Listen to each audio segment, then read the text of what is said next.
Big boss Malayalam season 6 ഇപ്പോഴിതാ അതിൻ്റെ അന്ത്യത്തിലേക്ക് കടന്നിരിക്കുകയാണ്. ആരാണ് സീസണിൻ്റെ വിന്നറാവുക എന്ന കാര്യത്തിൽ ഇതുവരെയും പ്രെഡിക്റ്റ് ചെയ്യാൻ പറ്റാത്ത അവസ്ഥയാണ് നിലവിലുള്ളത്. എന്തു തന്നെയായാലും ജിൻഡോ ആയിരിക്കും ഒന്നാം സ്ഥാനത്ത് എത്തുക എന്നാണ് ഇതുവരെയുള്ള റിപ്പോർട്ടുകൾ. ഫാമിലി ടാസ്ക്കാണ് ബിഗ് ബോസിൽ ഇപ്പോൾ നടന്നുകൊണ്ടിരിക്കുന്നത്. ഫാമിലി അർജുൻ്റെയും ശ്രീധുവിൻ്റെയും അൻസിബയുടെയും ഋഷിയുടെയും നന്ദനയുടെയും ജിൻഡോയുടെയും ആണ് ബിഗ് ബോസ് വീട്ടിലേക്ക് കാലെടുത്ത് വെച്ചത്. അതിൽ ജിൻഡോയുടെയും നന്ദനയുടെയും ഫാമിലിയാണ് ഇന്ന് ബിഗ് ബോസ് വീട്ടിനകത്തേക്ക് കയറിയത്. ജിൻഡോയുടെ അമ്മയും അച്ഛനുമാണ് ബിഗ് ബോസ് വീട്ടിലേക്ക് കയറിയിട്ടുള്ളത്.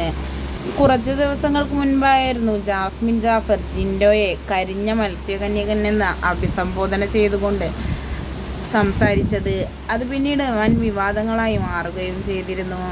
അതിനെപ്പറ്റി അപ്പച്ചനും അമ്മച്ചിയും ചോദിക്കണം എന്നാണ് ജിൻഡോയുടെ ഫാൻ പേജസ് ഒന്നടങ്കം ജിൻഡോയെ ടാഗ് ചെയ്തുകൊണ്ട് സ്റ്റോറിയും പോസ്റ്റുകളുമെല്ലാമായി എത്തിയിട്ടുള്ളത്.